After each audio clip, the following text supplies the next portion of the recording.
Salut et bienvenue dans cette vidéo, nous allons parler des contrôleurs en front.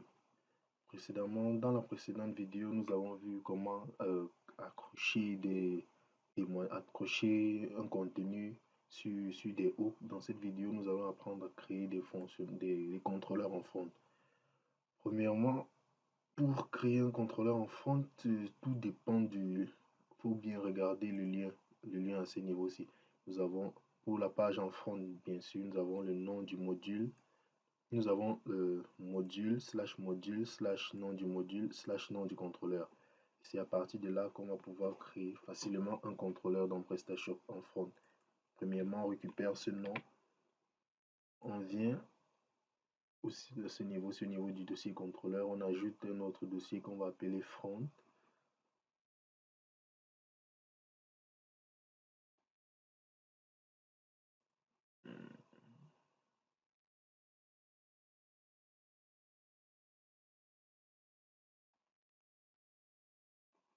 Je ne vais pas cliquer. On ajoute un nouveau dossier ici qu'on va appeler front.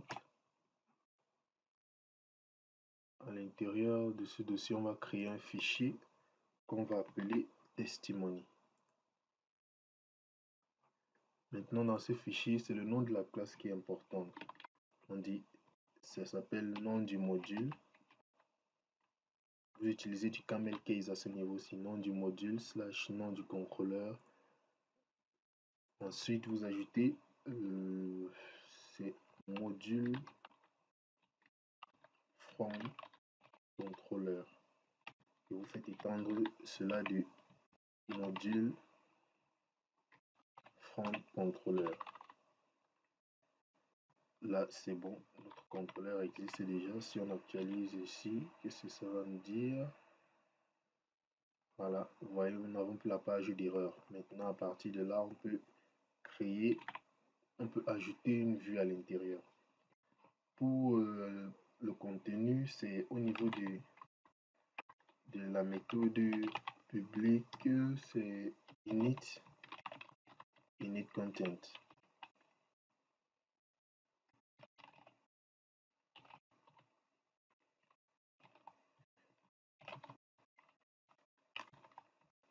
Ce niveau-ci, vous appelez le parent. Si vous n'appelez pas le parent, ça va créer des bugs en front. On appelle le parent à ce niveau. Et là, on renseigne notre fichier TPL avec set template, la méthode set template. Nous allons l'appeler testimony.tpl. Et on vient créer ce fichier à ce niveau-ci. Il faut ajouter un dossier qu'on va appeler. Le dossier va s'appeler front. Et on ajoute un fichier qu'on va appeler testimony.tpl. Bon, c'est à ce niveau-ci que nous allons mettre nos témoignages.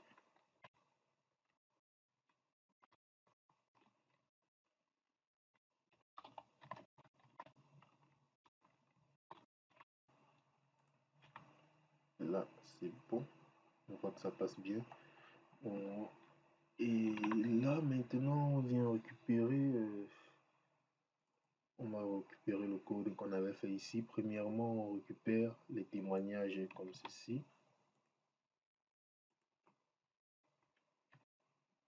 On récupère les témoignages. Bon, là, on n'a pas besoin de limite. On peut laisser à nul. Et ensuite, on récupère, on envoie tout ceci, toute cette variable au TPL. Une fois cela fait, on a besoin du contenu. Bon, on va récupérer le contenu qu'on a fait pour la ROM.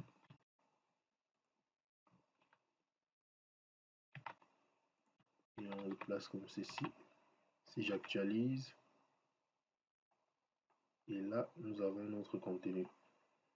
Maintenant, il faudrait, si par exemple, vous n'avez peut-être pas besoin de ceci, d'afficher ce bloc de gauche, c'est au niveau de... c'est plutôt ici.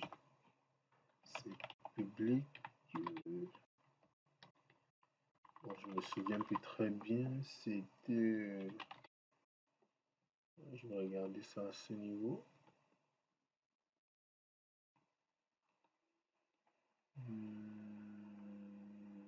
Ouais, oui, c'est ceci. C'est plutôt la gauche. Celle de gauche.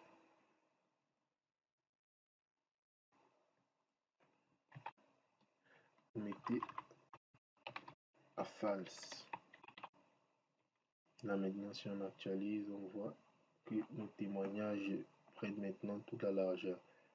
Bon, là c'était tout pour cette vidéo. Nous avons vu comment créer un contrôleur en front et dans une prochaine vidéo nous verrons comment faire la pagination et là nous allons entamer un peu plus les configurations. Mais avant de terminer, j'aimerais vous montrer comment ajouter ce petit breakdown. Bon, c'est comme ça que PrestaShop l'appelle, les navigations à ce niveau-ci. Si vous voulez ajouter une navigation pareille, vous venez à ce niveau, c'est dans, on récupère, on va regarder un exemple, c'est dans le dossier chèque.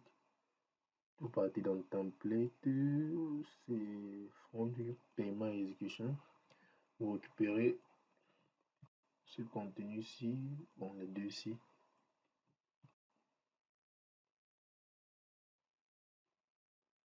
Vous venez à cet endroit et vous le placez là. Maintenant là, vous pouvez modifier le lien qui est renseigné. Le module, ça ne s'appelle plus chèque, c'est testimony.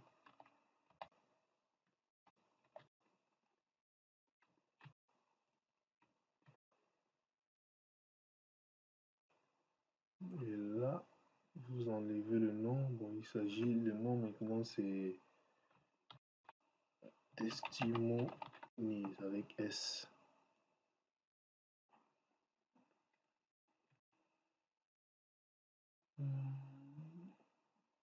Oui.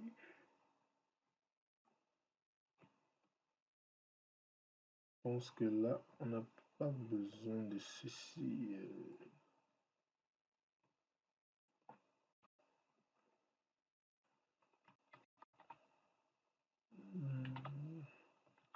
Oui, c'est tout. Ça signifie que le breakdown, si on pouvait le retirer, c'est pas rien. Voilà, là c'est bon. Vous avez ajouté cette navigation qui détermine à quel endroit vous vous trouvez. Et sur ce, je vous donne rendez-vous dans une prochaine vidéo.